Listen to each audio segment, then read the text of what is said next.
Thank you, Gloria. I have the pleasure of introducing our speaker for this session. Are you ready to become a champion? This very special educational will be presented by Ryan Falkenberg.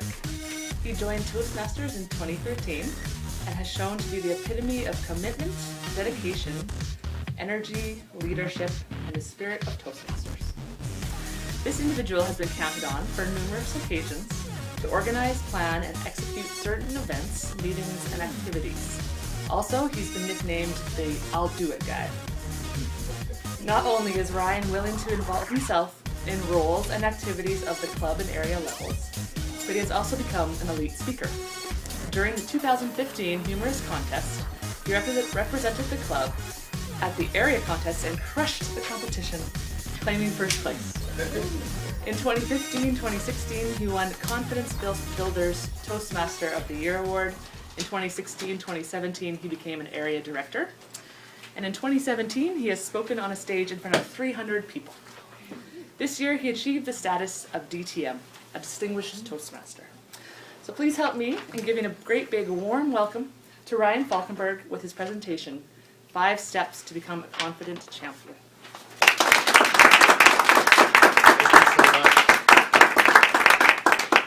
What a fantastic introduction. I don't know who wrote it. That was amazing. Actually, that's a funny story because my good friend Fong wrote it, and then I copied his introduction for me from the last time. So thank you all for coming out today. I'm really excited. This is, in fact, my very first 45-minute presentation. So hopefully it doesn't go 10 minutes. Hopefully we can extend it out to 45 minutes. And what it will take is a little audience participation. I can see everybody's really pumped up, had a lot of coffee, ready to go. So if everybody could stand up.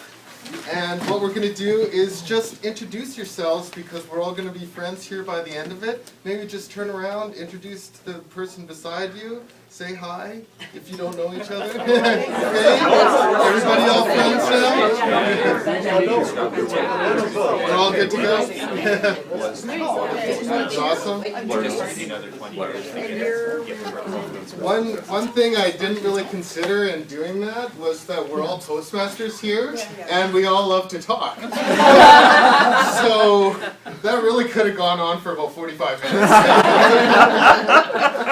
We'll move on to some of the good stuff that we've got in store for you today. Now, today I have a series of 3 pens. These 3 pens are a black pen, or a green pen, and a red pen. And I'm going to tell you what I think about these pens. But first I want to let you know that I use pens because pens make our ideas real. We have ideas in our head, and until we actually write them down on a piece of paper, then they become real. So that's going to be a theme throughout this whole session, is if there's something that you like that maybe inspires you or that you really connect with, please feel free to write it down.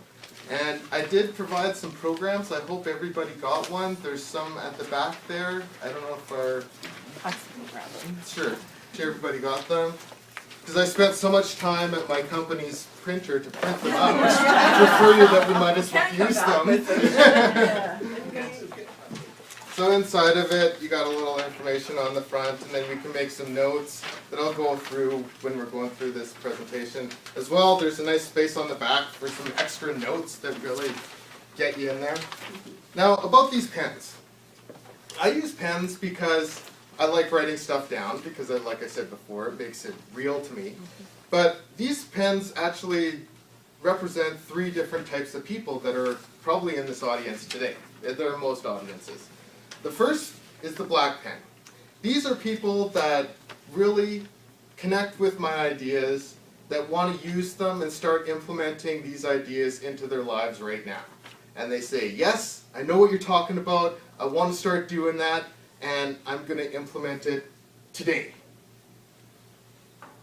The green pens are people that say, hey, Ryan, I like your ideas, they're okay, but you know what I'm going to do? I'm going to take them and I'm going to put them on the shelf. And then when a day comes that I need to use those pens, or those ideas and these pens, I'm going to take them off the shelf and I'm going to start using them in my day-to-day life. And then finally, there's the red pen. These represent some of the people, maybe not in this audience, but in some audiences that you just will never really connect with.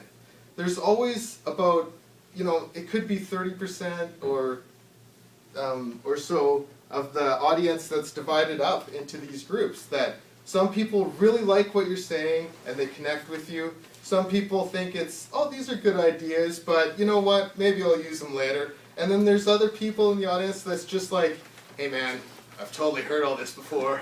I don't need to know any of this. I'm already up here. I don't need to know. So, and I always use pens because it makes it real for me. And then once it's real, I can do something with it. My presentation is 5 steps to be a confident champion.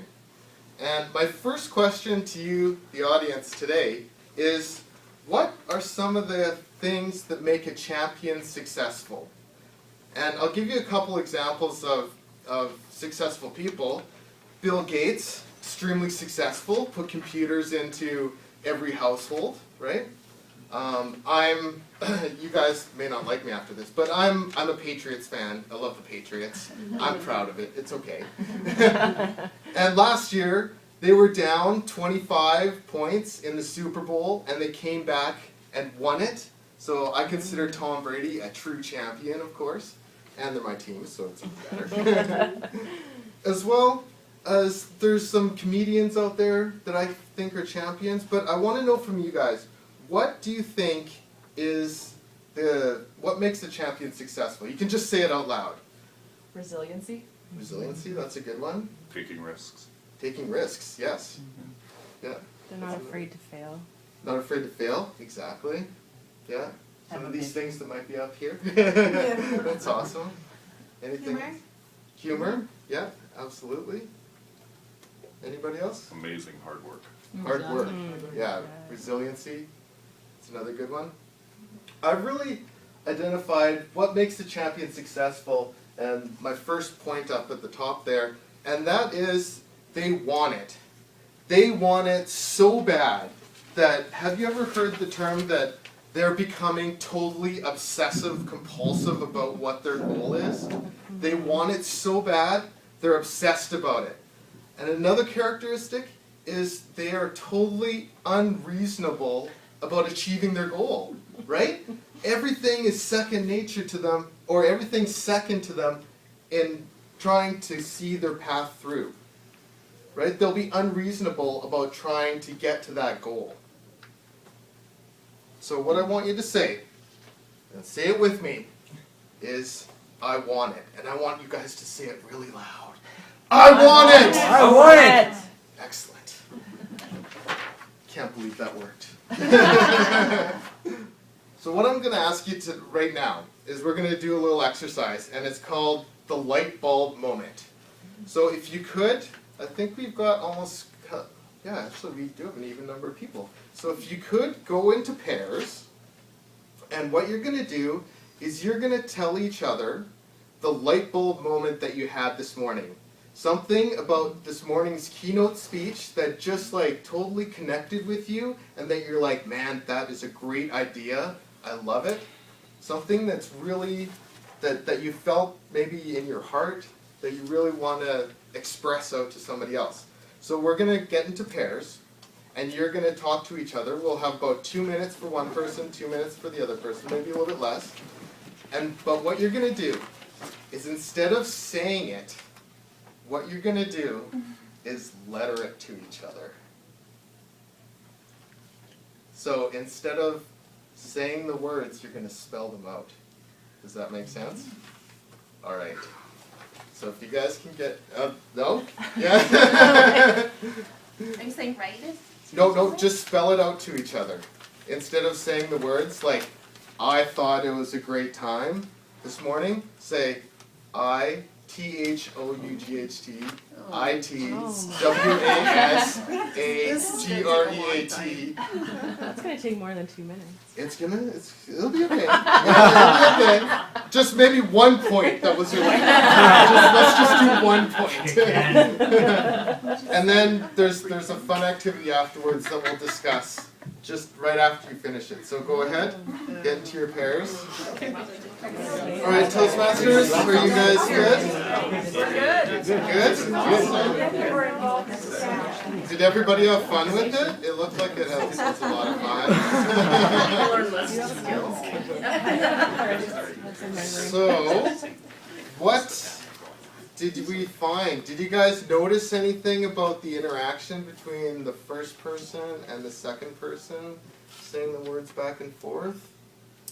Any ideas? Yes? Well, you want to abandon having a big wordy sentence and you just want to say the keywords. Totally. Yeah. And you listen hard. Yeah. You listen. Yeah. Yeah. So you find what was working well, or what maybe wasn't working well with the first person, and then applied it to the second person to, use smaller words so that you could follow along. Mm-hmm. Another thing that I noticed, which is awesome because I get to see everybody do this, and I don't know if you guys all notice this, but everybody leans in and makes direct eye contact because you're so focused in on exactly what the person's saying. You're trying to find it, that you're just like you're leaning in so close to making eye contact, and it really shows that you're involved and you really want to know what the information is. So that's great. Everybody like that one? Yeah. That was kind of a good little skill. I've wasted about 15 minutes here. And, let's get to the confidence stuff. So I'm going to go over a little positive mind scenario here. I got another little thing to do. And then 5 steps to be a confident champion, which is really what I've been working on my whole life, because I came from a place that I had really no confidence in public speaking or ever doing a 45-minute presentation. I would have died and been out the door. And I'd rather be outside in the snow right now. Also, I got a little Kickstart action plan, which is in your notes there, that we'll briefly go over that you guys can do. And then I got a super special bonus that you'll get at the very end. So look forward to that. Pens. You what? Pens. Pens, yeah. Might be pens. There's only a limited quantity. So they may go for high. So. And they are black. They are black, so that was key, right? I'm glad somebody noticed that. That's awesome. Does anybody need a pen? The positive mind. I think, without a doubt, that everything starts off with the mind, right? You have a thought, and then what I do is write it down. Or you have a thought, it creates action, creates what you're doing. But how many of you believe that, or let me ask you the question this way. How long do you think it takes to change from one state to another state of mind? So you're going from a negative place where you're like maybe down on yourself a little bit to a positive state where you're like, I'm feeling confident and energetic and awesome. How long does that usually take? Any guesses? I think it might take 3 to 4 positives to outweigh the negative. Okay, I haven't heard that one before. That could be, yeah.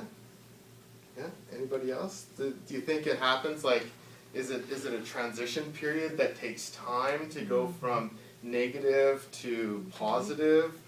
And our decision making is really made on emotion as well, where we go from a decision, does that take a long time? To go from a decision, no decision, to a decision? Can that take a while? No.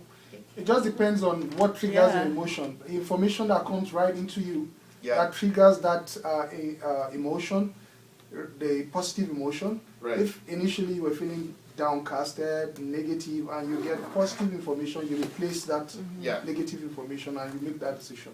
Okay, yeah, I would agree with that. Yes? So I know that when you have that positive thought and you force yourself to smile or laugh, there's a physiological kind of change in your face, and I've experienced it. Right. But to really go from a negative place or an angry place and change emotionally, I've understood that it really is 20 minutes before you're really solidly in your new emotion. Yeah, okay. Okay, 20 minutes or so. I find as soon as I'm tired of being angry or whatever and make up my mind, then you're on track, ready to go. Yeah. Okay, yeah, that's a good one too. Yeah. Now, I'd like a volunteer because I need to change somebody's mindset, and I want to prove to you that it takes a second to do it. And I need a volunteer. Blair! Thank you so much! Now, I know, Blair, maybe you're feeling a little bit down today and you need a bit of a pick-me-up, right? I knew that. So that's why I'm sure I invited you up here. Talked about it Don't smile, Blair, don't smile. Yeah, don't smile. So what I want to do is this is kind of a fun exercise for Blair that he'll remember for a long time. But what we're going to do is change Blair's mind from a bit of a negative into an extreme positive that he's ready to be confident and face the world. So what we're going to do is we're going to give Blair a standing ovation. But hold on. We are going to give Blair a standing ovation because he just won the World Championship of Wrestling. Not only that, Blair won the World Championship of Wrestling, and he came across some children that were in a burning building, and he rescued the children in the burning building. Holy smokes. Not only that, is from the championship, he rescued the children, and then he donated all his winnings to those children. So please, let's rise and give a standing ovation for our champion.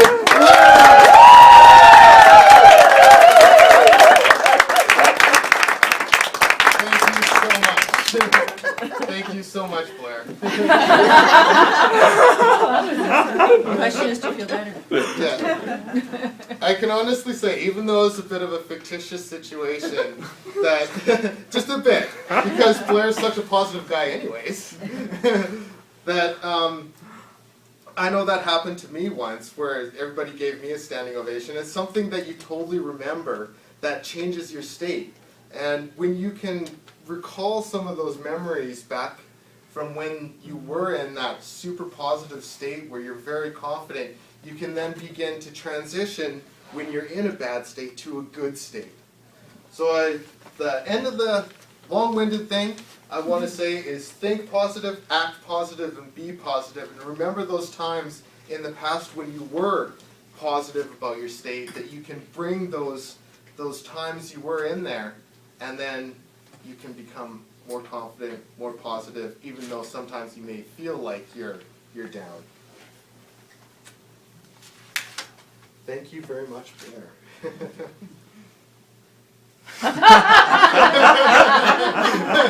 There's a professional photo here. Well, then in that case, Yeah. let me get a little closer. Okay.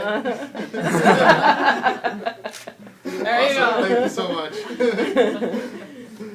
5 steps to be a fundamental steps to become a champion. Now this is the real good stuff. I'm sure everybody's here for this. They are never quit. It's not about you. Don't back down. No pain, no gain, and take a chance. Never quit. A champion will never quit, right? A champion, a true champion, won't quit at all. The word quit doesn't even come into their vocabulary. It's something that's totally foreign to them. And I know I've had certain situations in my life where I felt like I should quit because it just got too much, or it was a little overwhelming.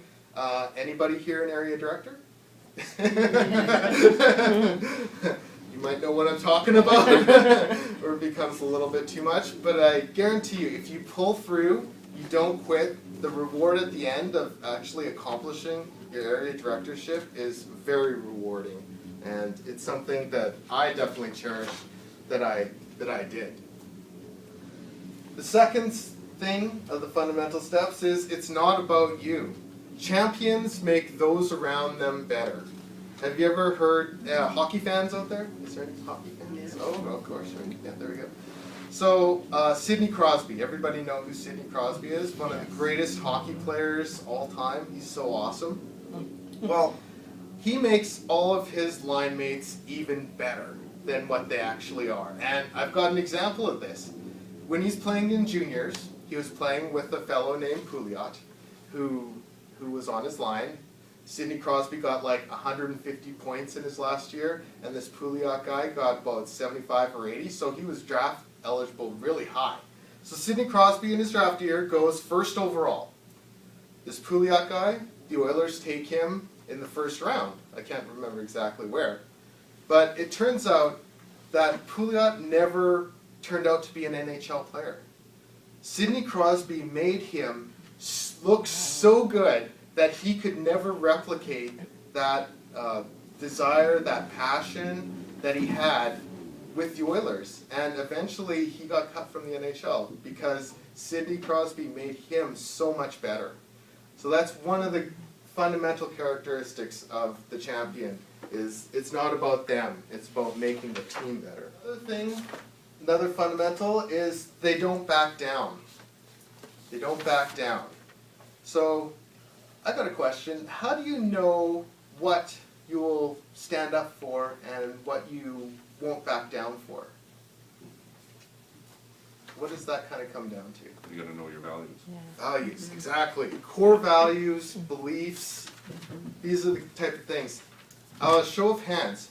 How many of you have ever written down on a sheet of paper your personal core beliefs? Oh wow. Holy crow. Oh my gosh, I thought I was going to get you guys.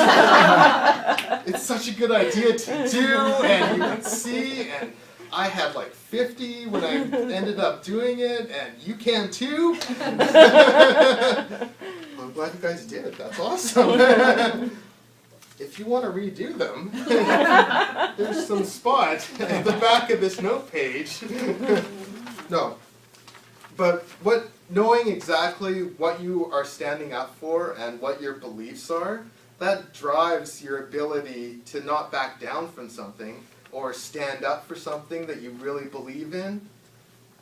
That's what a champion does. Next is the champions got to go through the pain to get to the gain. I don't know if you guys know this about me, because I don't know a lot of you. I know a couple. But I enjoy cookie dough. I had some problems in the past with cookie dough. Mainly, there could have been some breakfasts that was all cookie dough. Lately, I've been completely off the dough. So I'm trying to get healthier. But no pain, no gain. I know what it's like to go through the pain because my gut tells me, cookie dough, all the time. And I've got to resist. It's painful to go through that because I want to be healthier. And you can't eat cookie dough in the morning for breakfast and be healthy at the same time. The champion knows that no pain, no gain is a fixture in your heart, right? You've got to go through the pain to get to something that you want to achieve, your goal. If it was so easy that you didn't have to go through anything, well, you wouldn't have to do it. You got to go through it. Finally, I wrap it up here with my fifth fundamental step, which is take a chance. The champion will take a chance on something that they have a belief in that they will succeed. They believe it completely that they will succeed no matter what. But taking a chance is really about risk management, right? It's about, are you willing to take a risk? Are the risks too high? Is the risk worth it at all? So I found this old risk analysis tool that maybe some of you have already heard, but this is the easy one that I use a lot of the time to figure out if something is worth doing or if it's kind of, I'm not sure about it. And it's pretty simple. The idea is ask yourself 3 questions about the risk. The first one is, what is the worst possible outcome that can happen? What's the worst thing that can happen? You know, my wife's going to leave me, I'm never going to speak to the kids again. That could be pretty bad. Or, you know, you're going to lose all your money. You know, it could be bad, or it just could be like, maybe it won't work out. So what's the worst thing that could happen? Second thing is, what's the best possible outcome that could happen? You invest your time into something and you make $1 million. Wow, that seems pretty good to me. I'd do it. Well, maybe. I'd ask the 3 questions first. And finally, the third question is, what is the most likely outcome? What do you think's generally going to happen 99.9% of the time? And the idea with that, with asking these 3 questions, is you know what the best, the worst, and most likely outcome is going to be. And if you're willing to accept the worst possible outcome, and that it's okay with you that if it does happen, the worst possible outcome happens, then the risk is really probably worth taking. And you can probably say to yourself that if the worst happens, I can live with it. It's going to be okay. Now we're going to get to some secrets. Shh. Don't tell anybody about these. This is just our little secret in here. The champion's secret. Now, I'd like 2 volunteers. Anybody other than Blair? All right. Okay, perfect. Come on up. Perfect. Got Abraham? Yes. Awesome. Ah. Thank you. Cards are so good. That's great. Now, we're going to do a little exercise here. And what I'm going to get you guys to do is sing the ABCs. But you can say them, you don't have to like sing them. We're not going to judge you on your vocal singing. That's okay. In harmony. But yeah. But what I'm going to tell you is how to sing them, what way to sing them. And then you guys are going to relay that to the audience. So maybe Abraham, you'll go first? Okay. Okay, I'll tell you. Okay.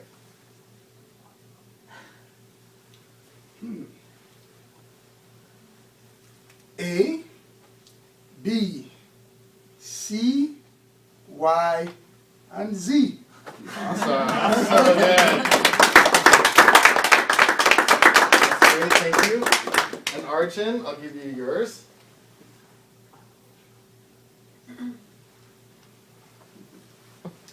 A, B, C, D, E, S, D, S, Z.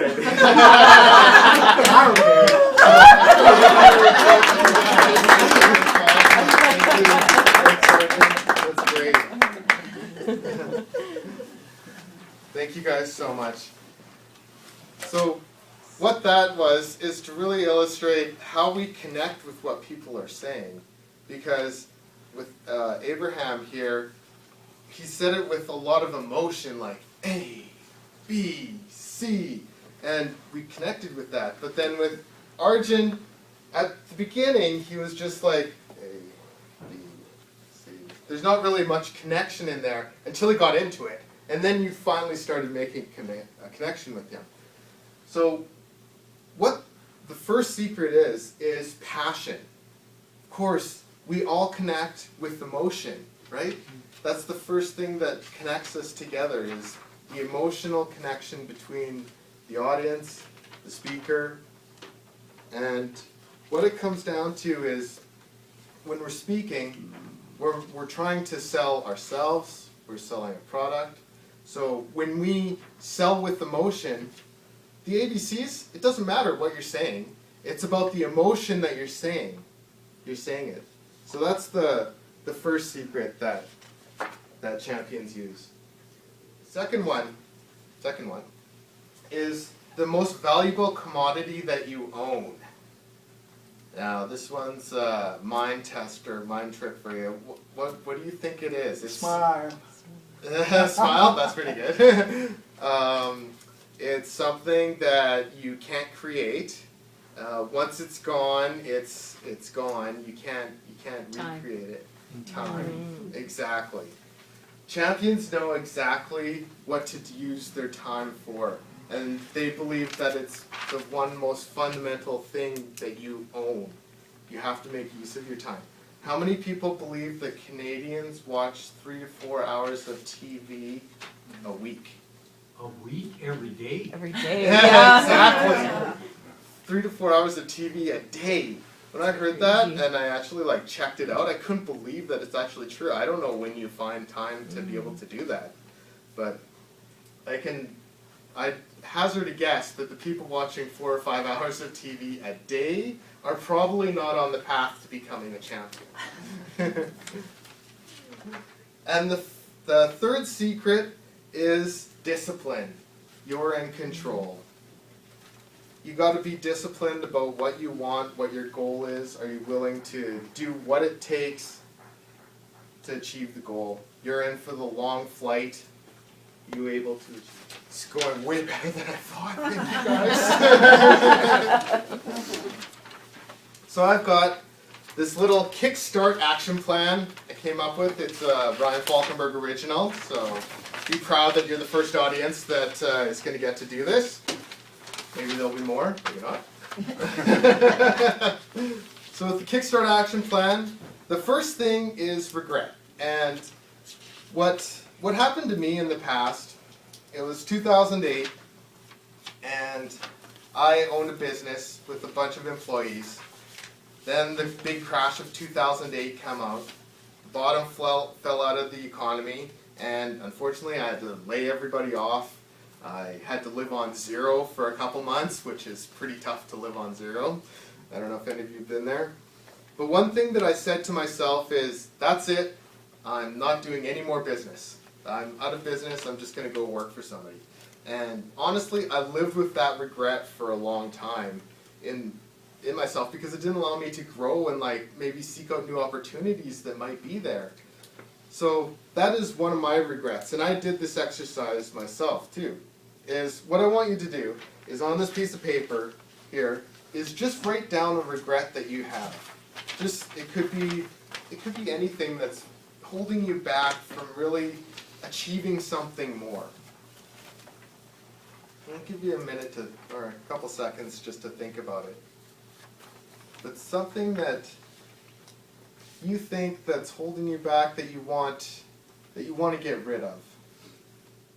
Does everybody have their nice little regret? We're not going to share them, don't worry. But what I want you to do is circle that regret with your pen. Just circle around it. Just make a little circle. And like I said before, having the pen is very powerful. And what I want you to do is, of course, cross out that regret. Once you make it real that you're actually crossing it out, that it's no longer going to hold you back, that you're free of your regret, that you can move forward into your life, that's not going to hold you back anymore. And I've done this with a couple regrets that I have had in my past, and I think it helps me personally. I like it. I think it can help you too. So the second part of my Kickstart action plan is stress relief. You gotta have a place for your stresses to go. Everybody builds up stress throughout the week, throughout the month, every day, and you need to be able to get it out of you. And I actually labeled it down here, things you do every day, every week, and every month. And I'll give you an example of what I do to kind of build a little bit more ritual into my life so that I've got more structure, is that every day I at least try and exercise and go for a walk. That's something that's pretty simple to do, but you can just get out there, go for a walk, and it's a great stress reliever that you can just get outside, because in this temperature, you go for a walk, you feel great coming back in. Something that I do every week is I love to play guitar. So I try and get in about an hour of guitar every week or so if I can. And then something I do every month is I try and get together with the boys, just have a brewski or so and maybe some chicken wings. No cookie dough. Yeah, no cookie dough. No, can't do the sugar. I'll just end up crashing or something. Your goals. What are some of the goals that you want to achieve? So this is really meant to be like one of my first goals was, man, I wanna lose some weight. I want to get healthier. And when I think about that, that's not really a goal. That's more of like what you visualize is going to happen in the future. So my personal goals that I have for losing weight and getting healthier, and I'll share them with you right now, is my first one was no more pop. Can't drink pop anymore. You gotta just like cut out the Coke. The second one was that I need to eat salad every day for lunch. And I've tried my best. That's something that's pretty difficult to do. And I wasn't sure if I was going to say that because at the luncheon, I'm not sure how much salad there is. And then somebody sees me eating a burger, they're like, Ryan, you were talking. That's not right. We'll be watching you. Yeah. Now you'll definitely be watching. I'm just going to have fresh cut vegetables. Just give me a cucumber on the plate. Oh, that's it. And then my third one was that I needed to exercise like 3 times a week and have a good workout 3 times a week. So that was my third one. So you can fill these out too. Take them home, that's all good. And one other thing was an unbreakable deadline. You have your goals. What is the unbreakable deadline that you need to start these goals? And I use unbreakable deadline because it sounds bad. It sounds like, man, it's unbreakable. That's like titanium strong. You can't do it. It's unbreakable, right? And I think, personally, if your unbreakable deadline isn't tomorrow, then you need to reevaluate your goals because it should be starting like right away. Make your unbreakable deadline for your goal tomorrow, that it's going to start happening. I'd like to thank everybody for coming out today. I've got a bonus for you, a super special bonus. I've got a website. It's called ryanfalks.com, and you can see it on here. It's right here. I've got an ebook on there that I'd like to give away to everybody. So you can go there, download it. It's a little PDF, and it's kind of fun. And I've only gotten like 10 people to download it, so there's 1, 2, 3, 4, 5, 6. There's maybe 20 more people that would download it. That would be awesome. And I'd just like to say thank you for everybody coming out today. It's been such a blast, and I'd love feedback. If anybody would like to come and talk to me afterwards about it, that'd be awesome. So.